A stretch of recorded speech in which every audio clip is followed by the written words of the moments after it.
Before we begin Judges chapter 13 and about Samson, I want you to tell me your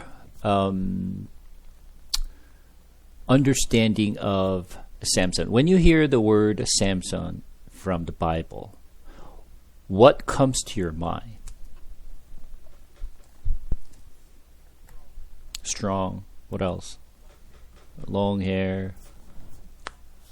Delilah. Okay. Yeah. Okay. So, how about this one? When you hear the word Samson, what image that comes to your mind? What does Samson look like in your head when you hear the word Samson?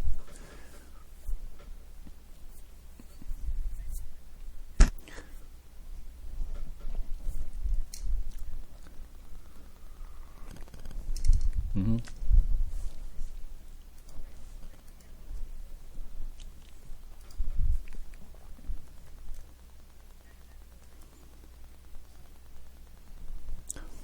Okay. All right. So, what comes to your mind? So, okay, that's the image that Yeonsu has. What about other people? When you hear the word Samson, what image comes to your mind?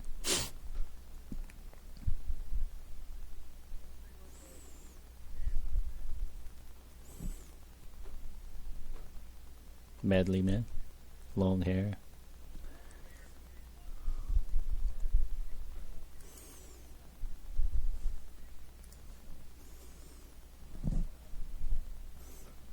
Mm. Yeah.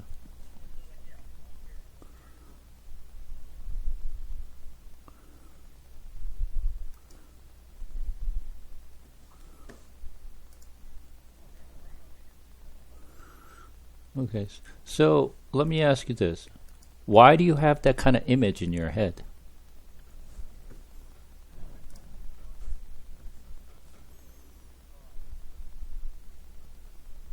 Mm.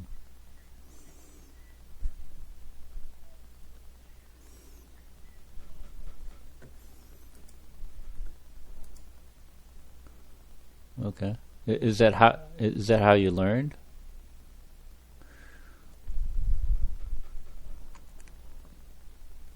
Okay.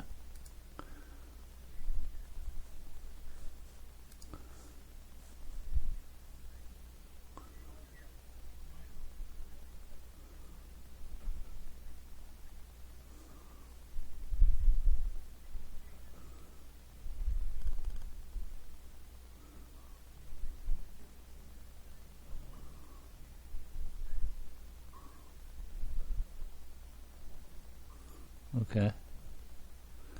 All right. So, based on what you see, so you got this image in your head because that's how you've been taught. Okay. If that's how you've been taught, we're going to have to pull that image out of your head today.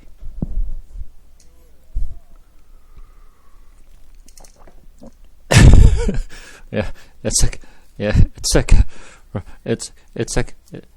a reverse engineering.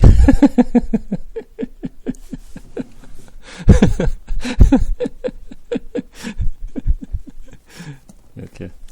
All right, let's turn to chapter 13.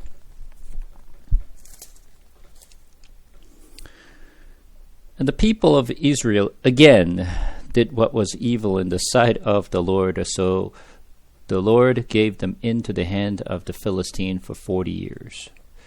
So, many of the times, throughout the book of Judges, you keep hearing this word repeatedly. It's repetitions, and it's a cycles that you see. And as I explained it multiple times, that this shows that, no matter how we try, and sometimes we are faithful to the Lord, but a lot of times we degrade our faith. So the law you know the difference between theory and the law, right? There's a what's called a theory, and there's what's called a law. Law is something that doesn't change over time. Theory, on the other hand, is keep changing. It's not set in stone. So when you buy a new car, when you buy a new house, when you buy any merchandise, when you leave that object for a long period of time, does it actually gets renewed and gets better over time, or does it actually get worse and decay? Right? Which way it's actually going? It's getting to the better state, or it's getting to the worst state? It's getting to the worst state. That's the law, right? No matter what product you purchase, no matter what you have, when you purchase it new, this is the best state that you can be. And then as you leave that object for a long period of time, you start to go into actually continue to, lose the, depreciates and it's getting worse over time. That's how we are today. Our fate, one day it's actually good, but over time it always started to go down. And then we have to pull ourselves up to just like, I can't be like this. I have to come back to the Lord. So like the state of our fate is like going down, up, and going down, up. It's like the saw shape, right? Go up, down, go down, up, down. That's the kind of state we are. So when you look at this, judge, that's the state they're in. Like someday when God delivers the Israelites, and then they bring up their fate, but they started to decline their fate, and then comes back and then decline. So that's the kind of state that you see. Our fate is never stays either straight or go up all the time. It's always downward and then go upward, downward, upward, downward. So God is just showing us, no matter how hard we try, we'll always go through that kind of state again. And when I look at just the past weeks, my life and my faithful life, when I look at myself, I've been living that way as well. It is not always going up like this. Not always like stay up, like up, down, up, down, up, down. It's just depending upon, what's the length. Is that week period? Is that a month period? So, each person might be different, but you will always go through the patterns. So let's take a look at chapter 13, verse 2. There was a certain man of Azorah of the tribe of the Danite, whose name was Manoah, and his wife was barren and had no children. And the angel of the Lord appeared to the woman and said to her, Behold, you are barren and have not borne children, but you shall conceive and bear a son. Therefore be careful, and drink no wine or a strong drink, and eat nothing unclean. For behold, you shall conceive and bear a son. No razor shall come upon his head, for the child shall be a Nazarite to God from the womb, and he shall begin to save Israel from the hand of the Philistines. So let's take a look at a few things here. There was a certain man of Azorah. Okay. Certain man of Azorah. So he's coming from the land called Azorah, or the place called Azorah, of the tribe of Danites. So let's take a look at this. Zorah means, it's coming from the word Zara. This means, it's actually means leprosy. So the town where he was coming from, is actually from a town called Zora, which means a leprosy, which means, well, is that means this is the place where most of the leprosies are living? I don't know. But this place is called the Zora.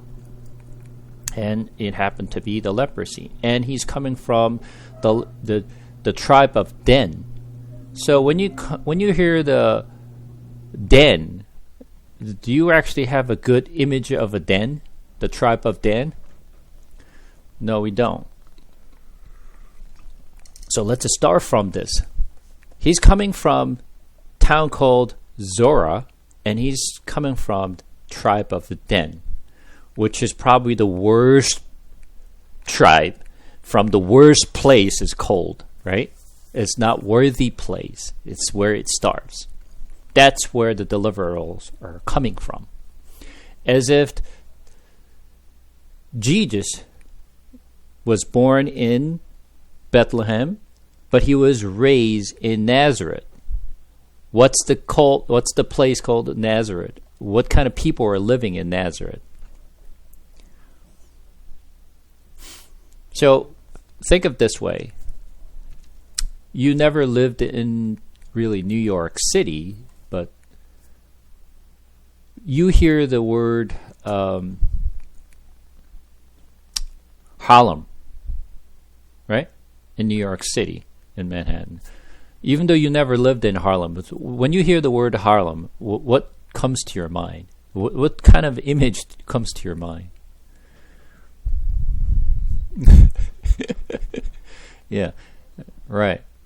Well, today may not be the same as what you think of. You don't think of the Harlem. Harlem is actually has been enhanced significantly. It's gotten better place, but compared to other places in Manhattan, Harlem is not the best place you want to hang out, right? This is not the place you want to just to be in, having a sightseeing or anything like that, right? Or maybe sightseeing is okay, but that's definitely not the place you want to hang out at night, for sure, right? Why? Because, as you pointed out, the Harlem has always been notorious about the places called the poverties, and it's always a crime, and a high rate of crimes, and it's not a good place to be. Nazareth is like that. Nazareth is the place called like nobody wants to be. That's a very poor place, and lots of poverty. Poor people are living. That's why called, Messiah does not come from Nazareth. This is why they say these things, because what good things coming out of Nazareth? It's like, presidents coming out of Harlem? No way. Kind of things. That's the kind of image that people had in their mind. So when you think about this Zora and from Denite, which is the worst tribe and the worst place to be. So, and there is a woman who is barren, cannot have a child. But the angel appeared and said, you will have a son.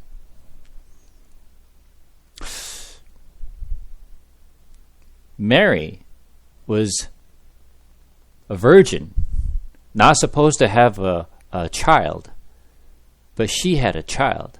A barren could not have a child, but she will have a child. So when you actually link those together, it's like a very similar story of Jesus Christ. Right? And then you're not supposed to eat all this, fermented drinks, because he was called to be Nazarite. When you look at the Numbers chapter 6, it talks about the rules and the laws of Nazarite. As the people was devoted to the Lord as called to be Nazarite, they're not supposed to drink fermented drinks. And then verse 5, it says, for behold, you shall conceive and bear a son, no razor shall come upon his head, for the child shall be Nazarite to God from the womb. He shall begin to save Israel from the hand of the Philistines. So, he's coming as deliverer, savior.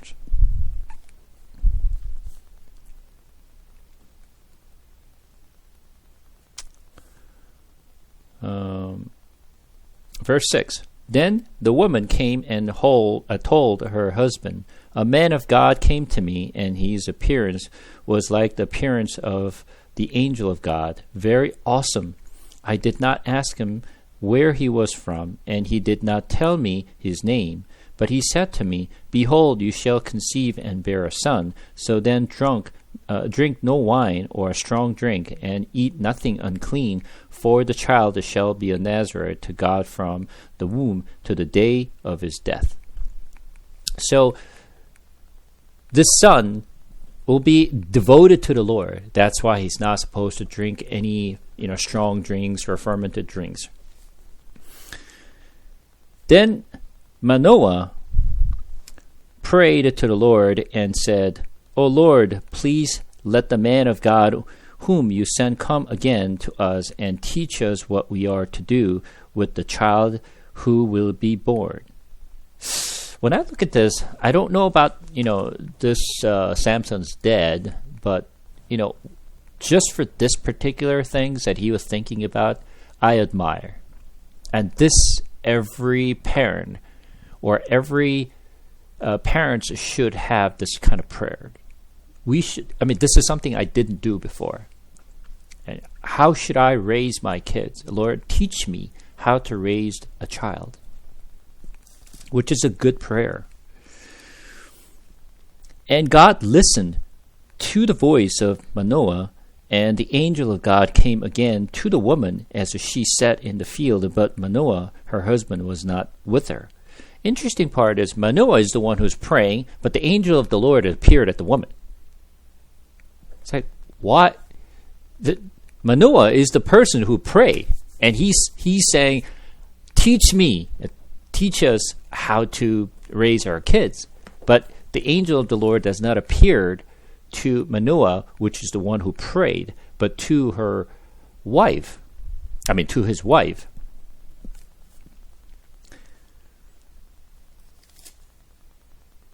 And then, so the woman ran quickly and told her husband, "Behold, the man who came to me the other day has appeared to me." And Manoah arose and went after his wife and came to the man and said to him, "Are you the man who spoke to this woman?" And he said, "I am." And Manoah said, "Now, when your words come true, what is to be the child's manner of life, and what is his mission?" And the angel of the Lord said to Manoah, "Of all that I said to the woman, let her be careful. She may not eat of anything that comes from the vine, neither let her drink wine or strong drink, or eat any unclean things. All that I commanded her, let her observe." Manoah said to the angel of the Lord, "Please let us detain you and prepare a young goat for you." And the angel of the Lord said to Manoah, "If you detain me, I will not eat of your food, but if you prepared a burnt offering, then after it to the Lord." For Manoah did not know that he was angel of the Lord. And Manoah said to the angel of the Lord, "What is your name, so that when your word come true, we may honor you?" And the angel of the Lord said to him, "Why do you ask my name, seeing it is wonderful?" So Manoah took the young goat with his grain offerings and offered it on the rock to the Lord, to the one who works wonders. And Manoah and his wife were watching. And when the flame went up towards the heaven from the altar, the angel of the Lord went up in the flame of the altar. Now Manoah and his wife were watching, and they fell on their faces to the ground. The angel of the Lord appeared no more to Manoah and to his wife. Then Manoah knew that he was the angel of the Lord. And Manoah said to his wife, "We shall surely die, for we have seen God." But his wife said to him, "If the Lord had meant to kill us, he would not have accepted a burnt offering and grain offering at our hands, or shown us all these things, or now announced to us such things as these." And the woman bore a son and called his name Samson. And the young man grew, and the Lord blessed him. And the Spirit of the Lord began to stir him in Mahanedan, between Zorah and Eshtaol. So the first thing is Manoah, when he met with the man, he was trying to worship this man. And he said, no, you're not supposed to worship me. You have to worship the Lord. Because at this time, as you know, this is the time when people are corrupted in faith. They don't know how to worship the Lord. They've been worshiping all these kinds of idols, and whatever they can bow down, they think they can, that this whatever things that they're worshiping will bless them, which is not true. And he's kind of used to this, and he's trying to worship this man because he's telling in them that you will have a child, and the child will be the deliverer of the Israel. So Manoah was trying to worship the angel of the Lord. He said, no, you're not supposed to worship me. You have to worship God, not me. So this is something that we have to pay attention to. When we receive blessings and when we receive a message from someone, it could be me, it could be from your pastor, it could be from your mentor, it could be from your friends, your fellow Christians, whoever they are nothing more than a messenger of God. They're delivering the message to you. They're not the one to be worshipped. They're not the one who to be rely on. And this is something I've been kept emphasizing to you, that I'm not the one to be adored. I'm not the one who's to be worship, right? I'm nothing more than an instrument to deliver the message to the Lord and interpret it what God is saying. I'm not the Lord. Lord is behind me, and he's the one to be praised, and he's the one to be worshipped, right? We always have to remember that. And then this incident that they did, they worshiped the Lord and gave the burnt offering, the grain offering. And where do they place this grain offering and the burnt offering? On the rock. On the rock.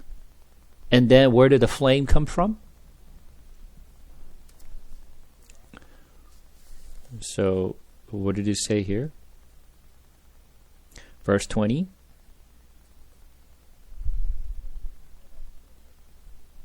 All right, so from the rock, flame came up, burned the burnt offerings, grain offering, which is very similar to what we have seen when we read the story of Gideon, and a very similar story.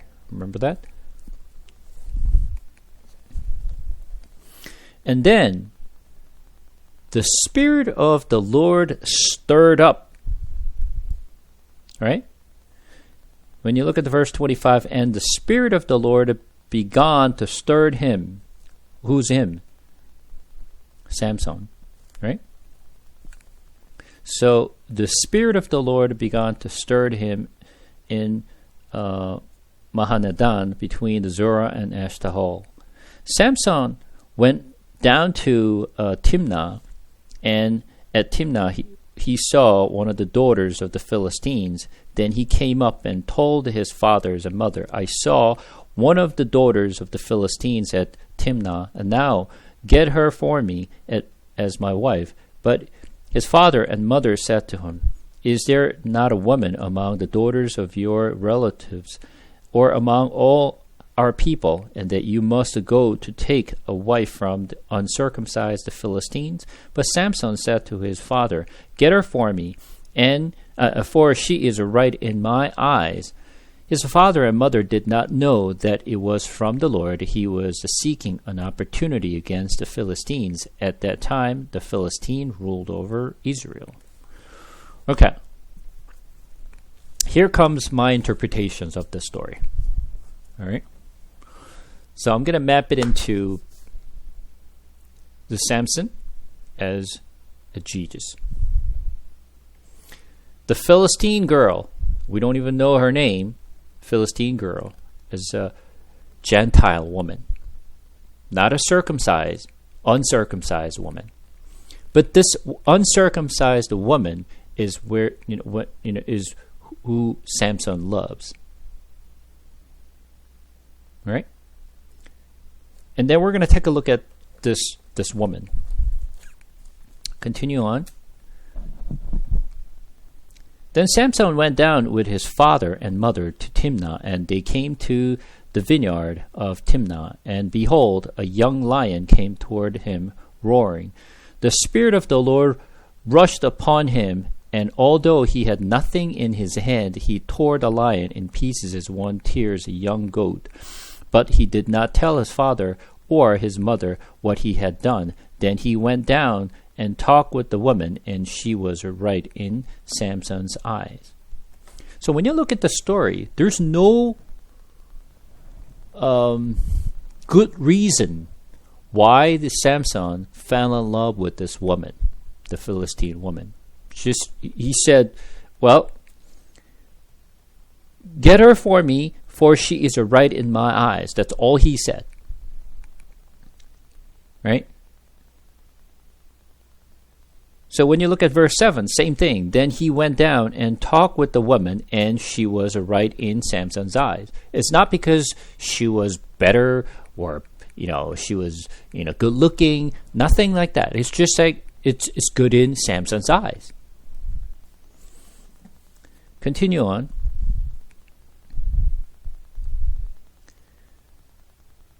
After some days he returned to take her, and he turned aside to see the carcass of the lion, and behold, there was a swarm of bees in the body of the lions, and honey. He scraped it out into his hands and went on, eating as he went. And he came to his father and mother and gave some to them, and they ate. But he did not tell them that he had scraped the honey from the carcass of the lion. You, as a Nazirite, you're not supposed to drink any fermented drink, nor go near the death body, or carcass. You're not supposed to get near as a Nazirite. But Samson completely ignored, and he actually pulled the honeys out of the lion's carcass. First of all, it makes no sense. It makes no sense, right? Why would bee grow, put the honeys in lion's carcass, right? It makes no sense. But that's what he did. He completely ignored the rules and the law as a Nazirite. He actually pulled the honeys out of the lion's carcass and ate it, and then gave it to his parents. Continue on. His father went down to the woman, and Samson prepared a feast there, for so the young man used to do. As soon as the people saw him, they brought 30 companions to be with him. And Samson said to him, "Let me now put a riddle to you.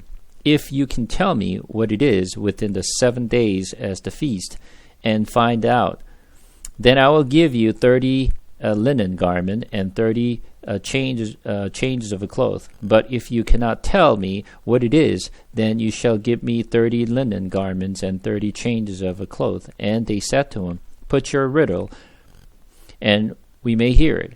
And he said to them, "Out of the eaters came something to eat, out of the strong came something sweet, and in 3 days they could not solve the riddle. On the 4th day they said to Samson's wife, 'Entice your husband to tell us what the riddle is, lest we burn you and your father's house with fire. Have you invited us here to impoverish us?' And Samson's wife wept over him and said, 'You only hate me. You do not love me. You have put the riddle to my people, and you have not told me what it is.' And he said to her, 'Behold, I have not told my fathers nor my mother, and shall I tell you?' So she wept before him, and 7 days that their feast lasted, and on the seventh day she told her, because she pressed him hard, then she told the riddle to her people. And the men of the city said to him on the seventh day before the sun went down, "What is sweeter than honey? What is stronger than a lion?" And he said to them, "If you had not plowed with my heifer, you would not have found out my riddle." And the Spirit of the Lord rushed upon him, and he went down to Ashkelon and struck down 30 men of the town, and took their spoils, and gave the garment to those who had told the riddle in hot anger. He went back to his father's house, and Samson's wife was given to his companion, who had been his best man. So let's take a look at the story. It's kind of a strange story. But think about this. Samson loved her. I don't know about this woman really loved Samson or not. But Samson loved her. And he actually gave the riddles to the Philistines. And they're the one who want to hear the riddle. So he told them the riddle. And then, after 3 days, they went down to the woman and threatened her.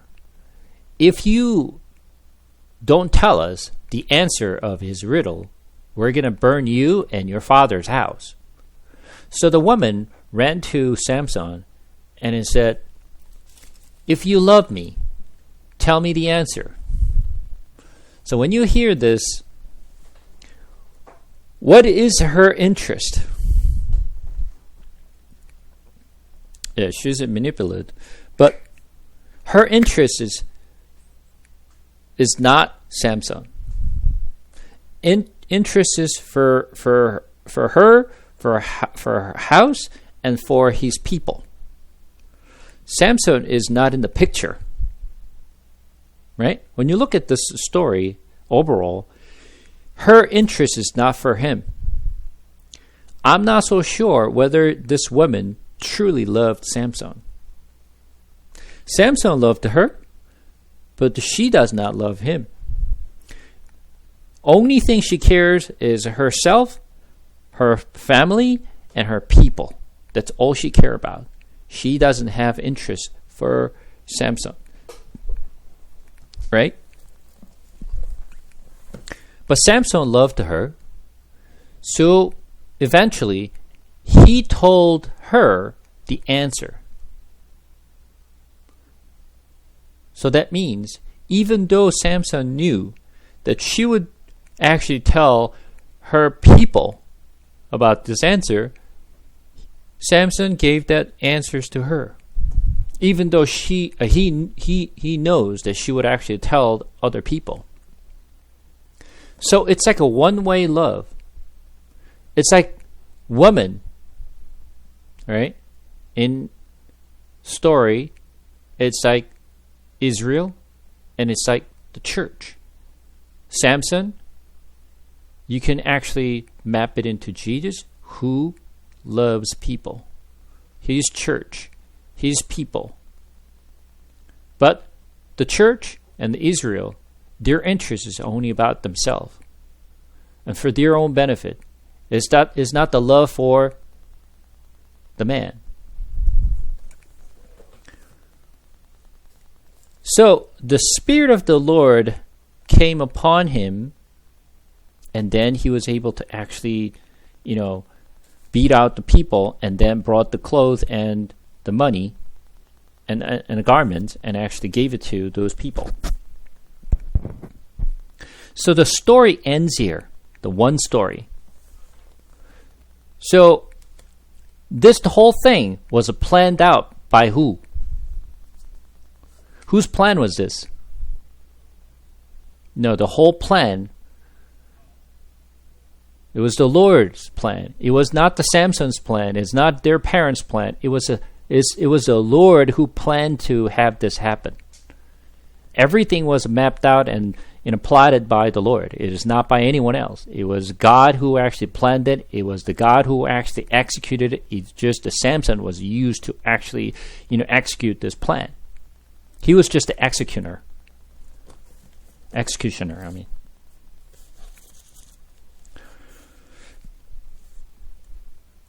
And then, the second story, chapter 15. After some day, at the time of wheat harvest, Samson went to visit his wife with the young goat, and he said, I will go into my wife in the chamber. But her father would not allow him to go in. And her father said, I really thought that you utterly hated her, so I gave her to your companion. Is it not her younger sister more beautiful than she?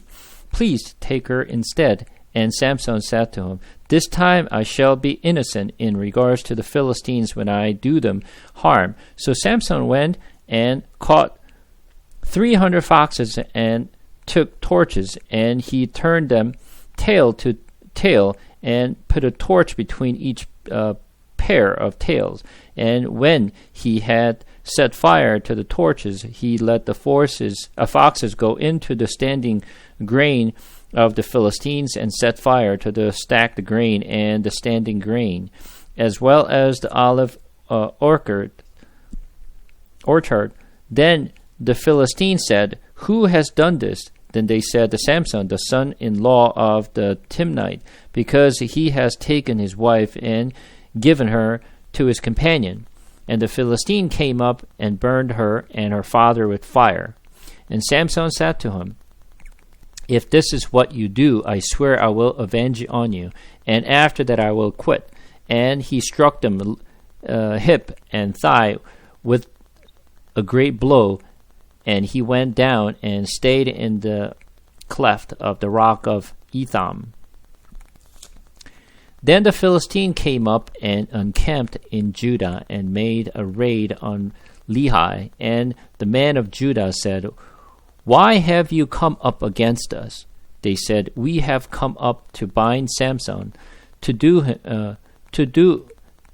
to him as he did to us. Then 3,000 men of Judah went down to the cleft of the rock of Etham and said to Samson, Do you not know what the Philistines are ruler over us? What then is this that you have done to us? And he said to them, As they did to me, so have I done to them. Then they said to them, We have come down to bind you, that we may give you into the hands of the Philistines. And Samson said to them, Swear to me that you will not attack me yourselves. Then they said to him, No, we will only bind you and give you into their hands. We will surely not kill you. So they bound him with 2 new ropes and brought him up from the rock. When he came to Lehi, the Philistine came shouting to meet him.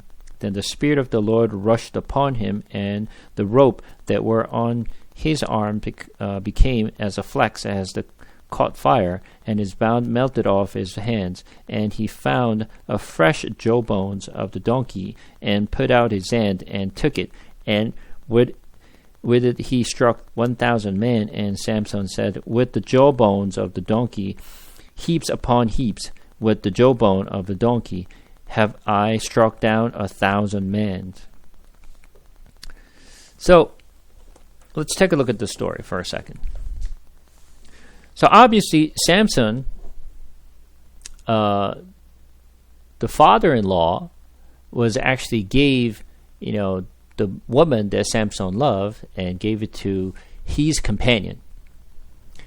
And then when Samson came to father-in-law and said, Why did you actually give, this woman to my companion? And said, Well, I thought you hated her, because you gave the answers and she told other peoples, and we thought that you hated her, so we gave her to your companion.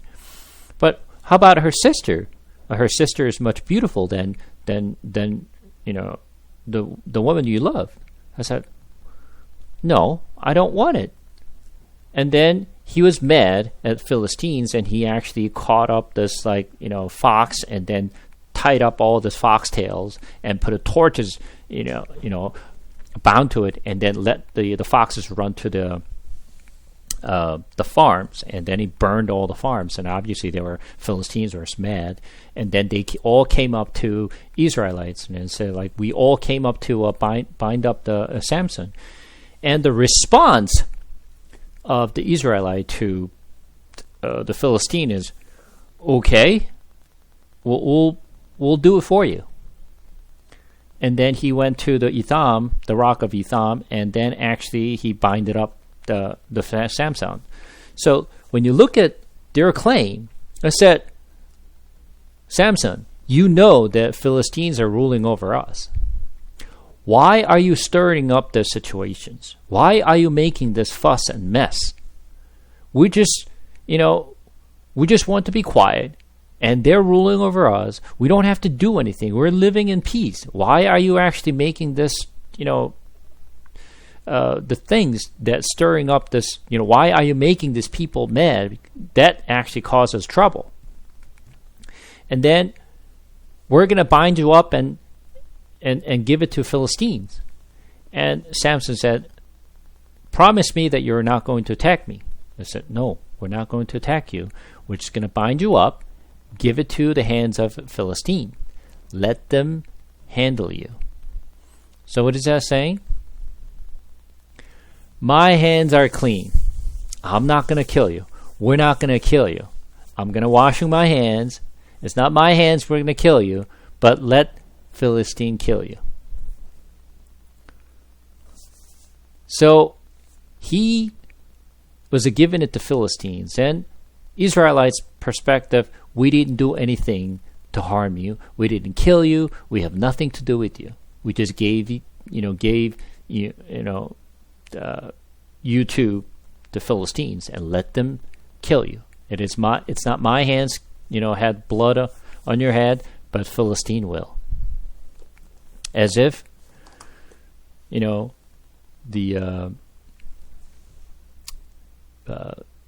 priest and all this, the Pharisees said, I'm not going to kill you, but let Romans kill you. It's not my hands who will kill you, but let them handle it. But we'll surely do what we want.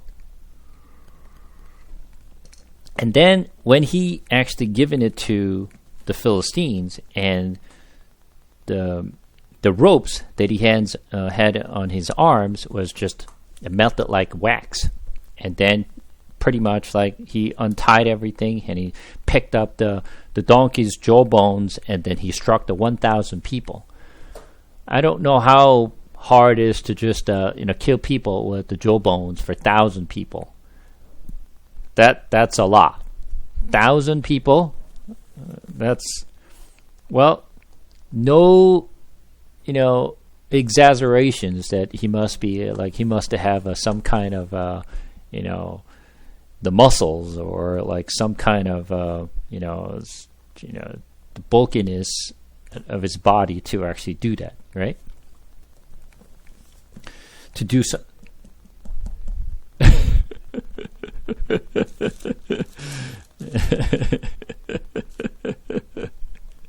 Yeah.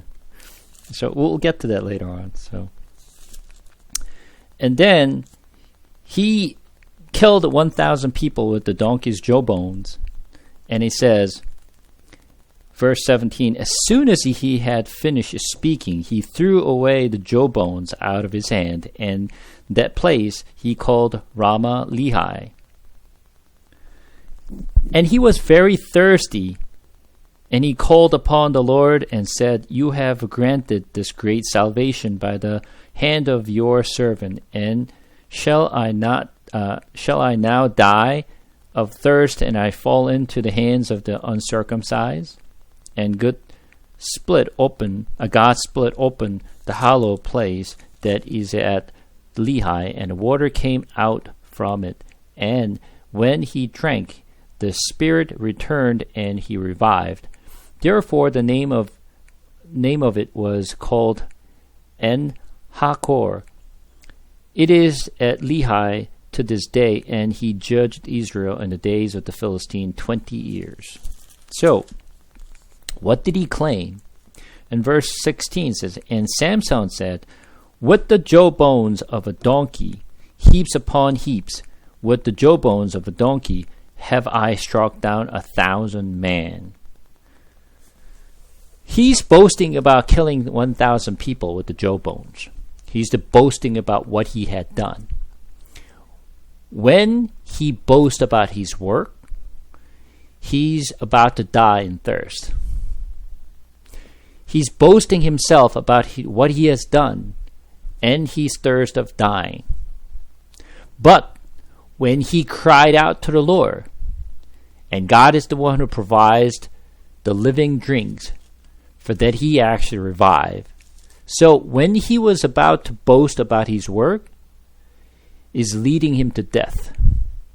But when he calls out the Lord's name, Lord is the one who actually revives him through the living water. So there's like two, comparison. The one who boasts about his own work is lead him to death.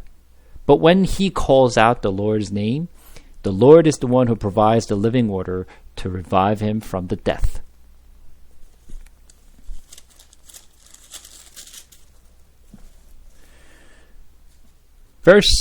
Chapter 16. Samson went to Gaza, and there he saw a prostitute, and he went in to her. The Gazites were told that Samson was come here, and they surrounded the place and set an ambush for him all night at the gate of the city. They kept quiet all night, saying, Let us wait till the light of the morning, then we will kill him. But Samson lay till midnight, and at midnight he arose and took hold of the door of the gate of the city, and 2 posts, and he pulled them up, and bar and all, and pulled them on his shoulders, and carried them to the top of the hill that is in front of the Hebron. So, where did he go? He went to Gaza. And that's where he was actually tied up with the gate. And in the morning, he pulled the doors, right? He pulled the doors of the city gate and the 2 posts and pulled them up. And he carried with the gate on his shoulder and walked over to Hebron. Once again, he must have muscles of Arnold Schwarzenegger to carry that kind of gait, right? It must be very strong, right? Right. What is this story about? Taking the gate, right? So let's take a look at the prophecies in the past. Genesis chapter 22.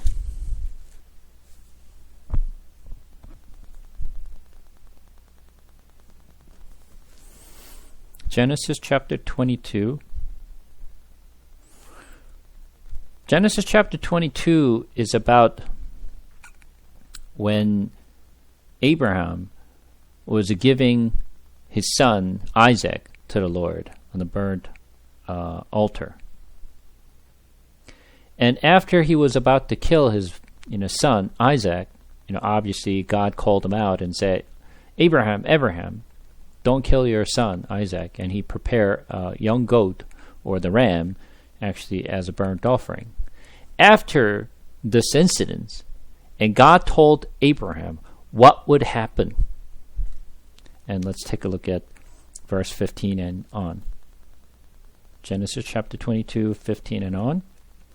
And the angel of the Lord called to Abraham a second time from heaven, and said, By myself I have sworn, declared the Lord, because you have done this, and have not withheld your son, your only son, I will surely bless you, and I will surely multiply your offspring as the stars of heaven, as the sand that is on the seashore. And your offspring shall possess the gate of his enemies. And in your offspring shall all the nations of the earth be blessed, because you have obeyed my voice. What is he saying? Your offspring what? Correct. So this is something that the angel of the Lord told Abraham what would happen to his offspring. And ultimately, well, that's the cross of Jesus Christ. But at the same time, this was actually prophesied through the angel of the Lord said to Abraham what would happen to his offspring. And this is not the only time. Now turn to Genesis chapter 24.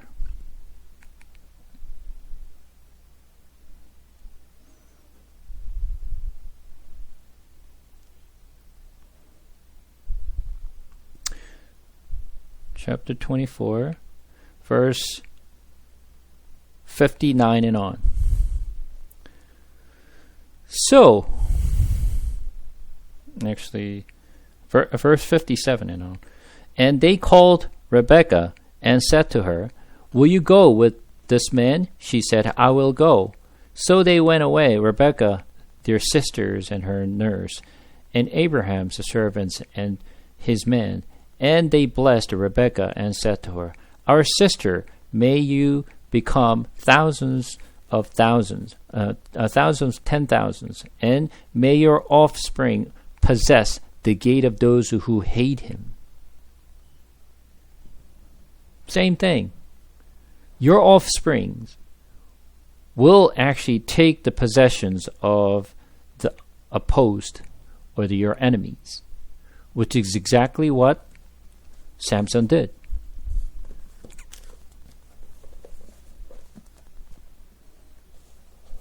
And he took the gate of the city and carried over to Hebron.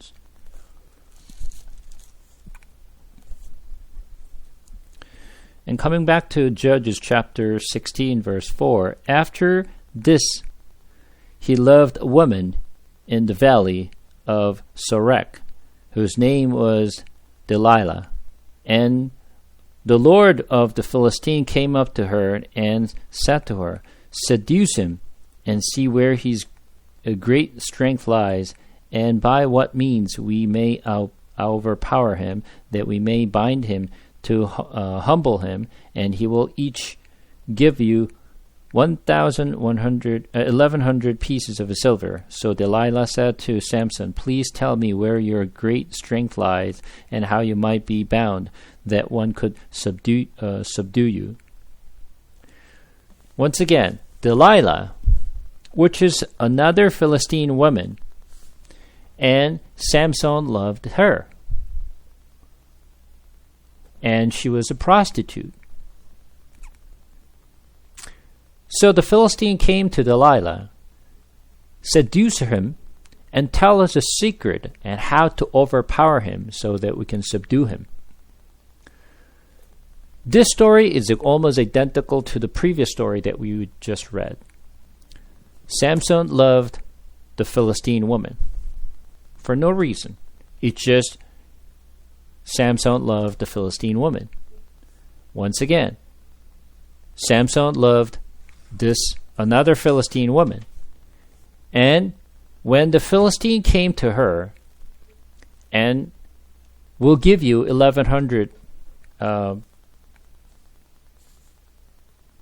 pieces of silver, so then tell us the secret how to overpower him. So from her perspective, and see what she say. She said, "Tell me." Right? Said to Samson, "Please tell me where your great strength lies, and how you might be bound, that one could subdue you." So, where is her interest? Herself. She's all about money. All she cared about money and for his people.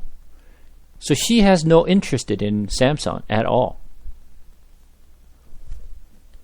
Samson said to her, "If you bind me with 7 fresh bowstrings that have not been dried, then I shall become weak and be like any other man." Then the lords of the Philistines brought up to her 7 fresh bowstrings that had not been dried, and she bound him with them. Now she had men lying in ambush in an inner chamber, and she said to him, "The Philistines are upon you, Samson." But he snapped the bowstrings as the thread of flax snaps when he touches the fire. So the secret of his strength was not known. So obviously, she did exactly what Samson told her. So, as you can see, her interest is only about the treasures and the money that she is about to gain from the other Philistines. She has no interest in Samson. So, from her perspective, whether he dies or not, it's not my business. Only thing I care about money. Then Delilah said to Samson, "Behold, you have mocked me and told me lies. Please tell me how you might be bound." And she's literally telling him, I said, "Tell me the secret, how to bound, how to bind you."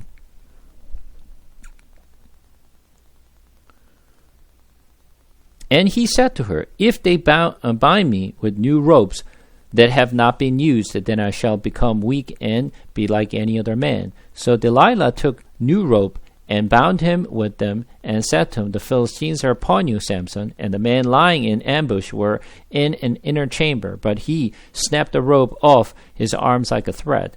Then Delilah said to Samson, "Until now you have mocked me and told me lies. Tell me how you might be bound." And he said to her, "If you weave the 7 locks of my head with the web and fasten it tight with the pin, then I shall become weak and be like any other man." So while he slept, Delilah took the 7 locks of his head and wound them into the web. And she made them tight with the pins and said to him, "The Philistines are upon you, Samson." But he woke from his sleep and pulled away the pins and loom and the web. And she said to him, "How can you say I love you when your heart is not with me?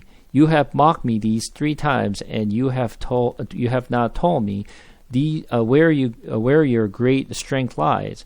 And when she pressed him hard with her words day after day, and urged him, his soul was vexed to death. And he told her all his heart, and said to her, "A razor has never come upon my head, for I have been a Nazarite to God from my mother's womb.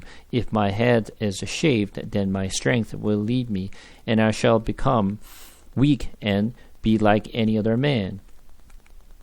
When Delilah saw that he had told her all his heart, she went and called the lords of the Philistines, saying, "Come up again, for he has told me all his heart." Then the lord of the Philistine came up to her and brought the money in their hands.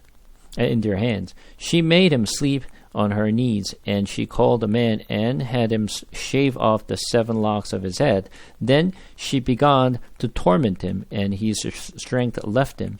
And she said, "The Philistines are upon you, Samson." And as he woke from his sleep and said, "I will go out as at other times and shake myself free." But he did not know that the Lord had left him. And the Philistines seized him and gouged out his eyes and brought him down to Gaza and bound him with bronze shekels. And he ground at the mill in the prison, but the hair of his head began to grow again after he had been shaved. So, eventually, Samson told Delilah about the secret of his power, right? But when you look at this story, Samson knew that she's been leaking this message out to the Philistine, right? And he knew that she's telling everything to the Philistine, but he's just told her the truth, how he can lose his strength. When you look at the Samson and Delilah, as I mentioned, Delilah, her interest is not for him. She has no interest in him.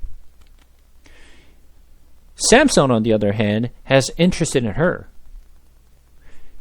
Samson only has interest in her. Not Philistine, not the money, not anything else. Samson sorely loved this woman for no reason. Is this woman is deserved to receive the Samson's love? I don't think so. But Samson kept loving her and telling her everything, although he knew that she will continue to leak the secret to the Philistines. So although he knew that she will tell the Philistines, and Samson gave all the secrets to Delilah, as if Jesus loved the Gentile woman, the church. No reason. Gave the love until his death. But the Gentiles did not really care about Jesus. They care about their treasure. They care about themselves, not Jesus himself.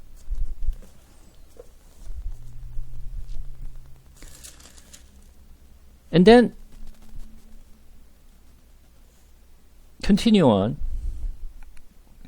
Now the lords of the Philistine gather to offer a great sacrifice to Dagon, their god, and to rejoice. And they said, Our God has given Samson, our enemy, into our hands. And when the people saw him, they praised their God, for they said, Our God has given our enemies into our hands, the ravager of our country, who has killed many of us. And when their hearts were merry, they said, Call Samson, that he may entertain us. So they called Samson out of the prison, and he entertained them. They made him stand between the pillars, and Samson said to the young man who had held him by the hand, Let me feel the pillars on which the house rests, that I may lean against them. Now the house was full of men and women. All the lords of the Philistines were there, and on the roof there were about 3,000 men and women. He looked on while Samson entertained.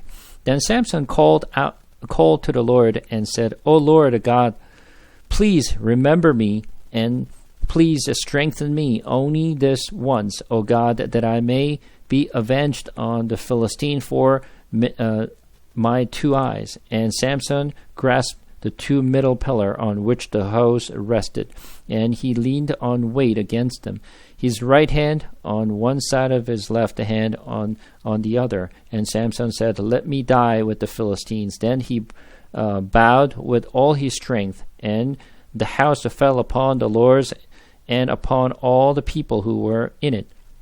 So the dead whom he killed at his death were more than those whom he had killed during his life. Then his brothers and all his family came down and took him and brought him up and buried him between Zorah and Eshtaol and the tomb of Manoah his father. He had judged Israel 20 years. So let's think about it for a second. Is this really his hair giving him a strength? What is actually giving him the strength?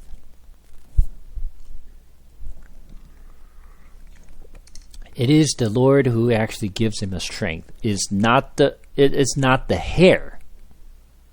It's not the hair, and it's giving him a strength. The promise of the Lord is, I will give to Samson, and he will be devoted to the Lord as a Nazirite. And that law that God gave it to him, it is what actually held him and giving him a strength, not the hair itself. And he's giving all his life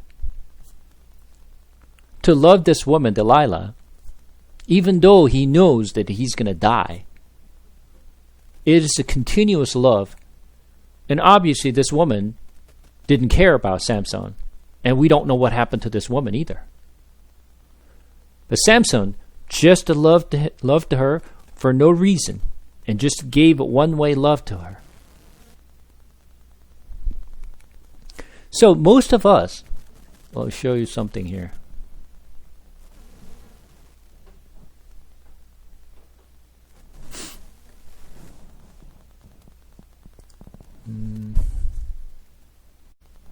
No.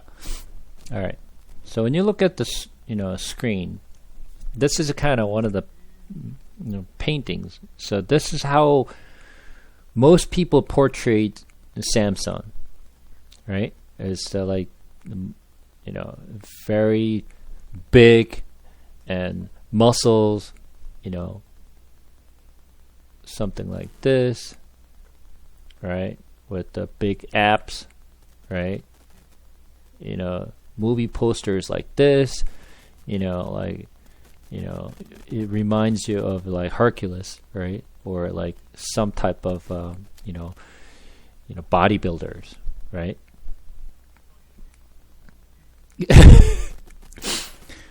Well, this is what, we actually think of as Samson, right?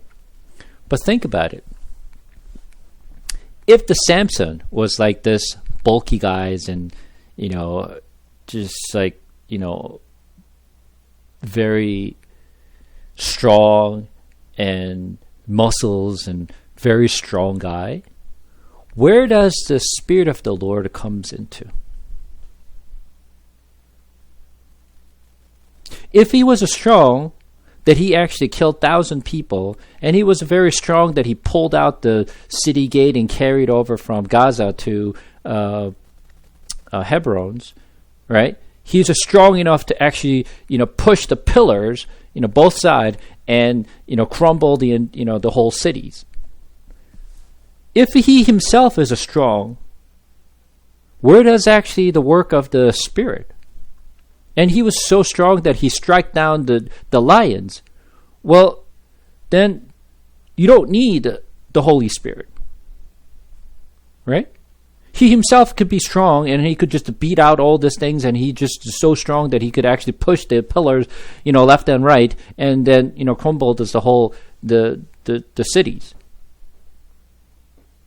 This is something that we, as a church, is teaching our fellow Christians, that he was a strong man. And I completely opposed to that. No, it is not his strength did all this. Nothing to do with his strength. He himself could be like very weak guy like me. When someone looks at me and they say like, what he can do? I mean, he's so weak and he's so skinny and he can't do anything. But if the Spirit of the Lord came upon me and I pushed out the pillars on left and right, then no one can, then you'll be, whoa, what happened to him? Right? You see, when you look at the Samson, there's no mention in the Bible that he was a strong man himself. And he's muscled. He was strengthened because this Holy Spirit was with him. It was the work of the Holy Spirit who made him to do it. And every single time when he beat the lions, when he actually, killed 1,000 men, and when he actually, pushed the pillars, it's all of the work of the Holy Spirit, not himself. We are teaching the wrong thing. Do you understand? But because we have been watching this kind of movies and we've been taught like as if the Samson was a very big and strong guy, this is how we actually see things in the Bible. Think about it. When you think of Jesus Christ, what comes to your mind? What kind of image that comes to your mind? Handsome looking, with the blonde, with the blue eyes, with the very good looking, guy with the mustache. Isn't that what we think of, Jesus? right? That's, every single movie that you watch, it's like it's very handsome guy. But when you look at the Bible, it's far from that image. But what are we portraying? What comes to our mind when you think of Jesus? When you look at the paintings, when you look at the pictures, when you look at the, every image that you can possibly find about Jesus is all good-looking Jesus. But that's the kind of image that we want to have. Why? Because if this is a God that we want to worship, he must be handsome. He has to be handsome. That's what we want, to have that kind of image. We definitely don't want to have image of God that are not good looking. But this is what man desire. This is something what we want to look. Right? Samson, it comes to our mind as he must be like very strong guy, the muscle guy. No, not at all. Then you're leaving no room for the Spirit of the Lord.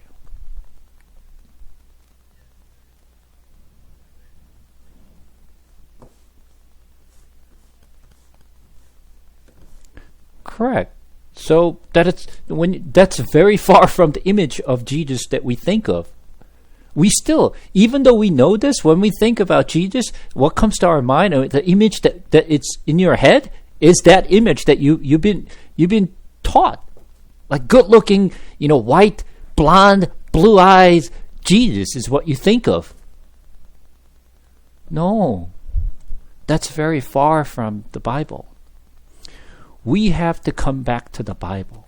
We have to understand the story as it is written in the Bible. So, when we read the story of the Samson, first of all, the Samson story is not about Samson. It's about image of Jesus Christ. The story, as you read, you have to read Jesus' story. Of course, this is not a perfect story. This is not Jesus. Samson is not Jesus. This is just nothing more than just the shadow of Jesus. So it's unclear and it's very hazy and it is not clearly defined as Jesus. Well, obviously Jesus does not lie like Samson did. Of course. This is not Jesus. So he's imperfect. He was just referencing Jesus, what he will do and how much that Samson loved the pagan woman. But this is the image of Jesus Christ. Entire Judges that you read here in the story is not about Gideon. It's not about other, the judges. It's not about Samson. It's got nothing to do with them. That's why they're all portrayed as imperfect, because they themselves as a human, although they're actually showing as an image of, the deliverers and a savior, but they themselves are not the savior. So for us, we don't worship Gideons. We don't admire, Samson's strength. That's not what we go after. We just get the message of, this is Jesus who just continually loved the pagan woman for no reason. Although he know that he had to give his life for this woman, he's willing to give that life. And all his work was nothing but the Spirit of the Lord. It's not himself. It is actually did all this work. If he himself was strong, then obviously Jesus, the Spirit of the Lord didn't have to do anything because he himself is strong. So what Spirit of the Lord would do? So for us, we have to remove that image of the Samson and we have to remove the image of the Gideons out of our head. We're not learning about Samson. We're not learning about Gideons. We're not learning about how strong they were and how brave they were. No, nothing to do with that. Do you understand? So this is why I asked you from the beginning, when you think of Samson, what comes to your mind? Right? Everyone pretty much has said strong man's, everyone is saying, it's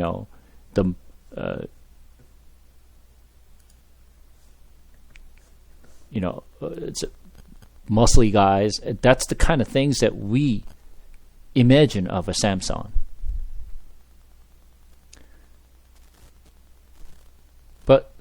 please remove that image out of your head. It is not Samson who was strong. This is why I kept emphasizing in the Bible, the Spirit of the Lord rushed upon him, then things will happen.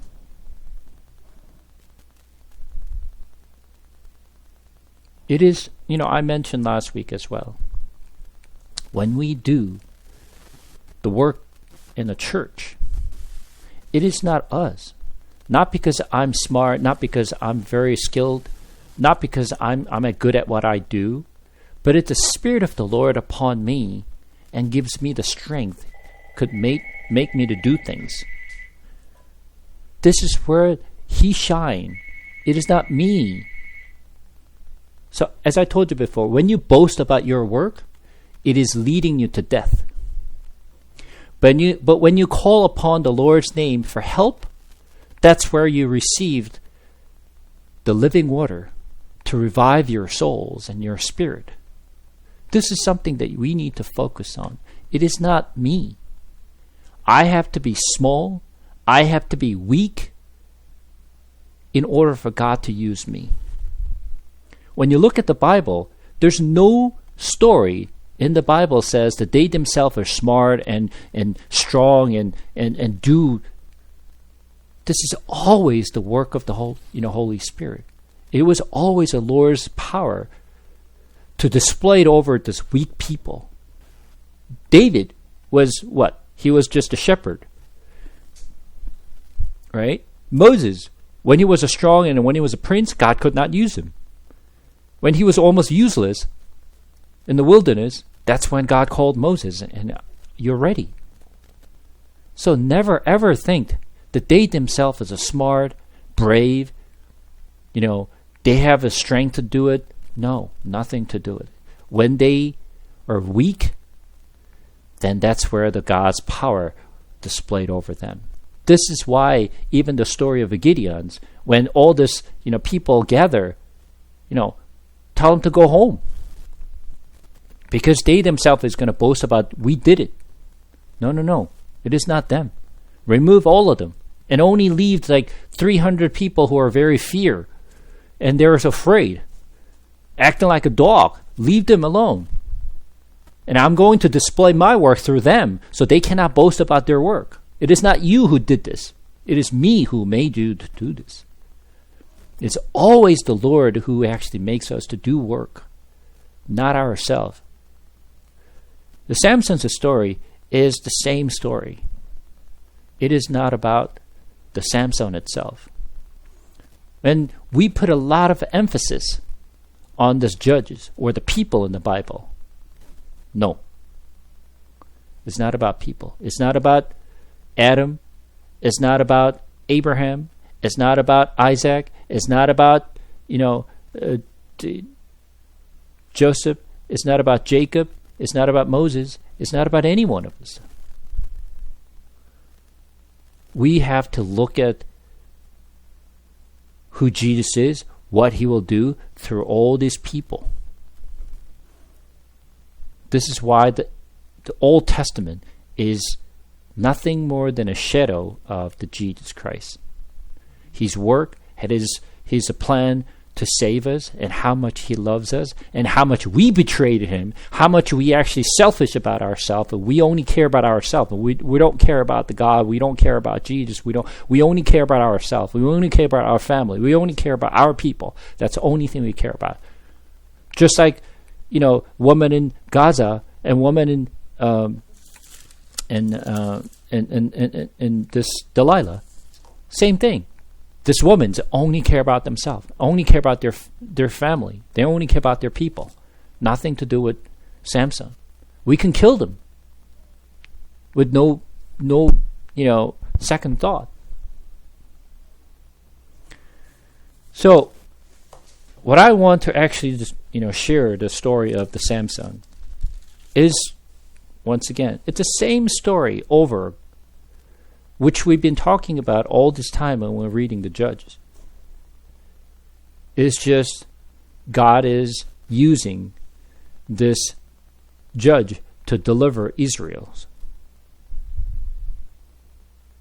when they cried out to the Lord. That's all it is. It's a cycle.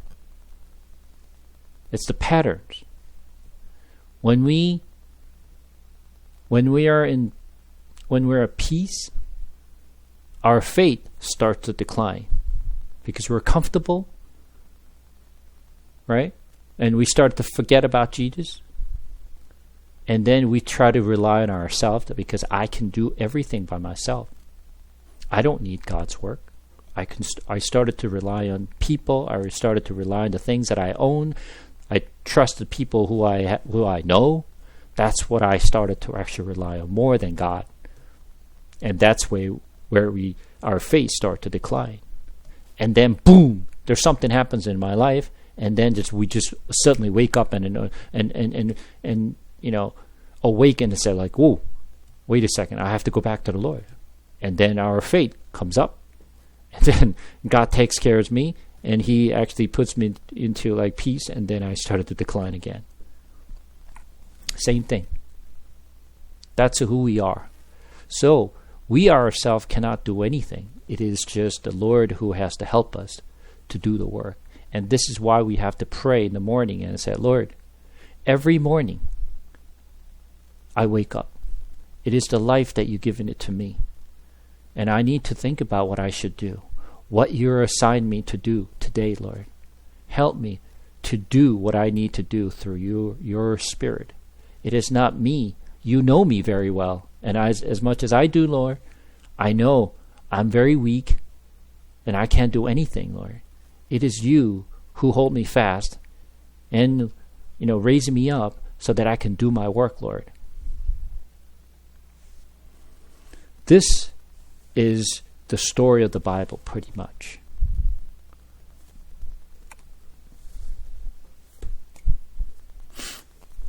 Any questions of the story of Samson or any of the judges?